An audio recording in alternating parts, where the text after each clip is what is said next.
चलिए जी, अपनी last heading की तरफ हम बढ़ते हैं जनाब, और हमारे पास है ये legal environment and ease of doing business. देखिए, मैं आपको छोटा-सा एक अपना पर्सनल वाक़या याद दिलाता हूँ सर।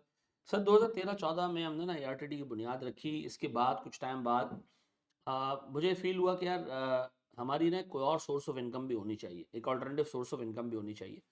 तो उस वक़्त मेरे 2 दोस्त मेरे पास आए।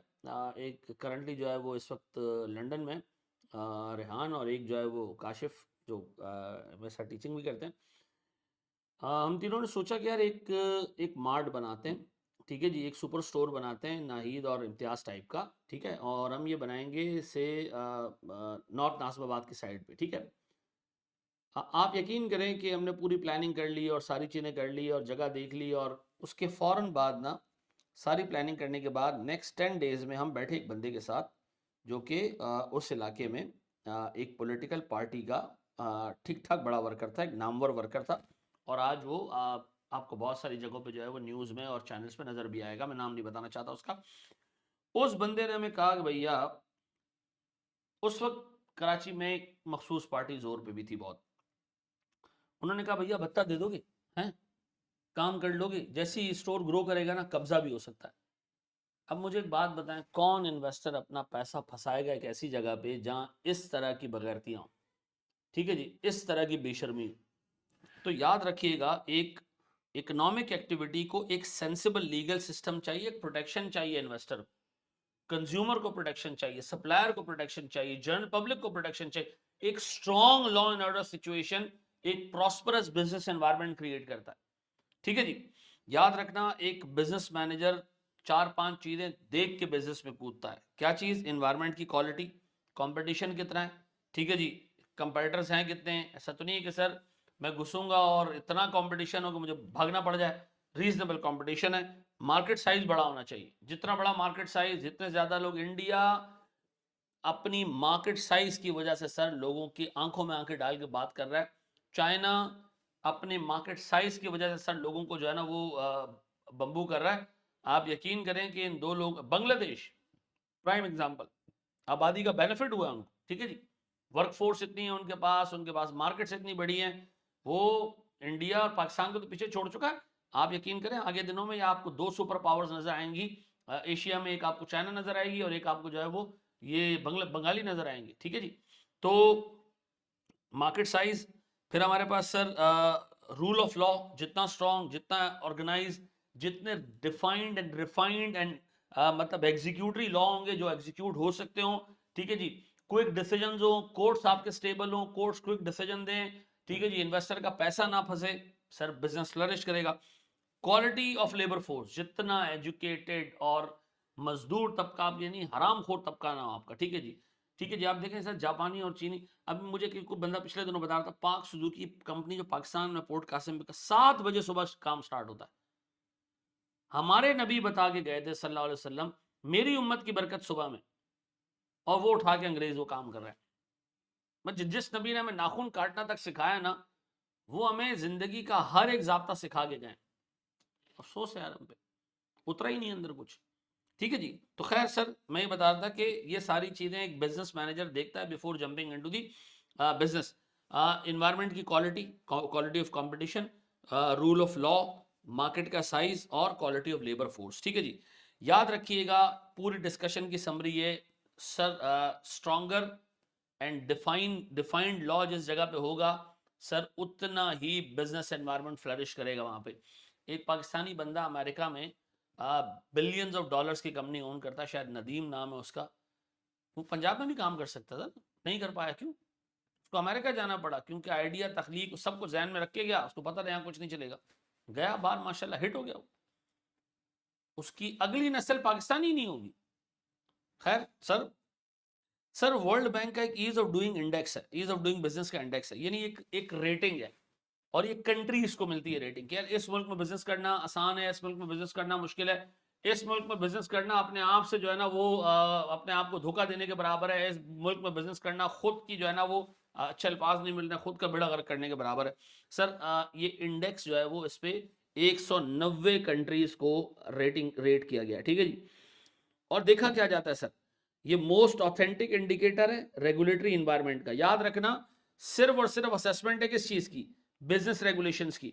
बिजनेस रेगुलेशंस का मतलब क्या? कानून बिजनेस के जो गवर्न करते हैं कितने अच्छे हैं, कितने डिफाइंड है, ठीक है जी, और उनको इन्फोर्स करना कितना आसान है। पाकिस्तान में काफी टाइम तक इनसाइडर ट्रेडिंग और फ्रंट रनिंग के ऊपर लॉ ही नहीं था कि डायरेक्टर्स को अगर कंपनी की इंफॉर्मेशन पता है और वही कंपनी के शेयर्स में खेल ले तो जनरल पब्लिक का तो बेड़ा गर्क हो जाएगा ना, ठीक है जी।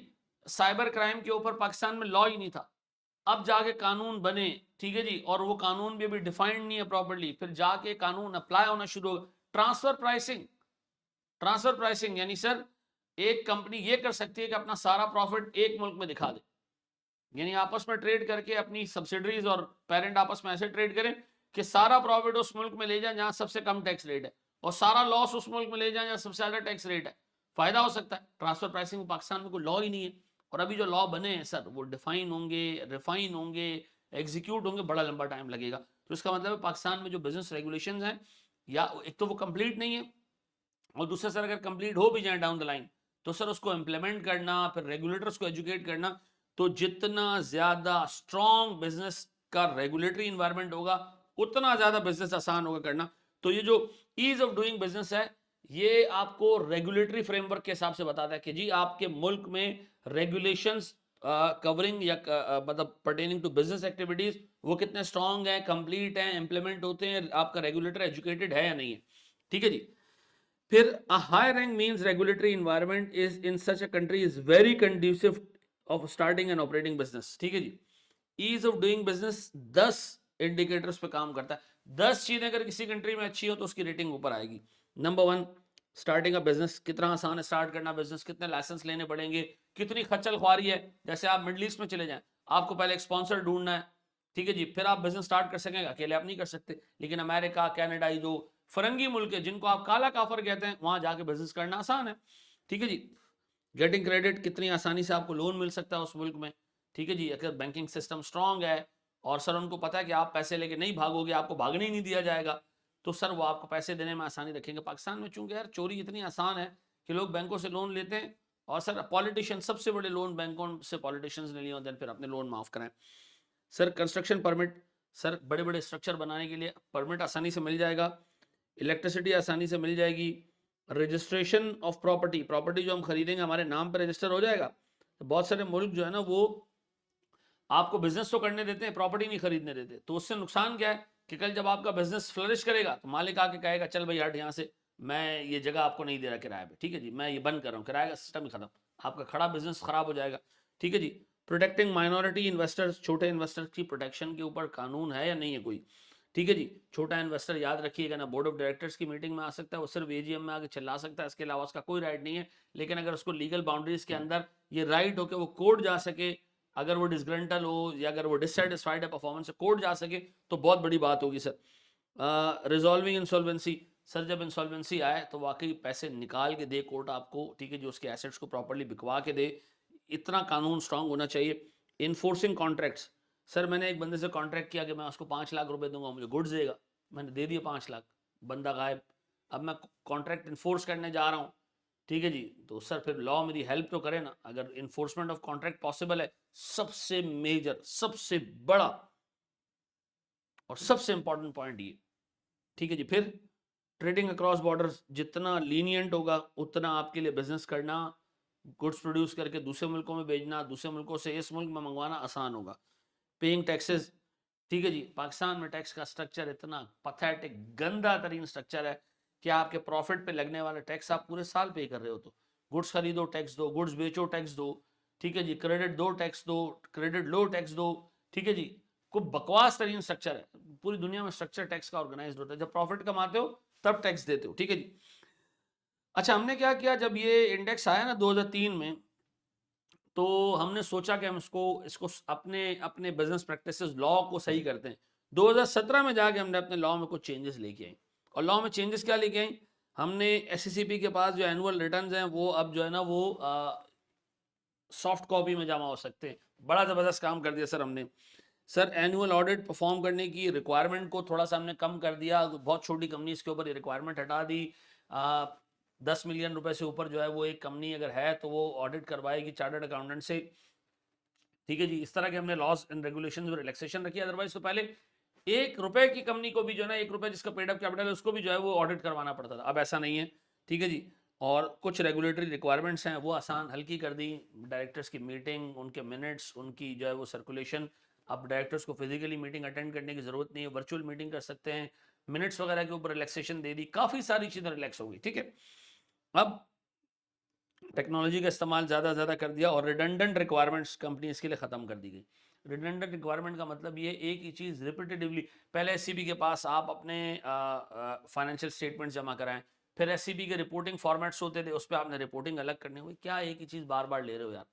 तो अब हमारे लॉ में कुछ हद तक बिजनेस को आसान करने की जो है वो चीज़ें डाली गई हैं, एससीपी को थोड़ा सा जो है वो टेक्नोलॉजी के इस्तेमाल पे फोर्स किया गया है। लेकिन अगेन पाकिस्तान में अच्छा ये याद रखना मेरे बच्चों, ये 10 पॉइंट्स आपने रट्टा मारने हैं, ठीक है जी। कोई भी सवाल उठ के आ सकता है इसके ऊपर, मुझे लगता है कि इस एरिया से सवाल बन के आ सकता है। सर ये हमारे पास पूरा चैप्टर था लीगल का, और पूरा हिस्सा था एक चैप्टर का, और ये हमने कंप्लीट कर लिया आज। I love you all, thank you very much.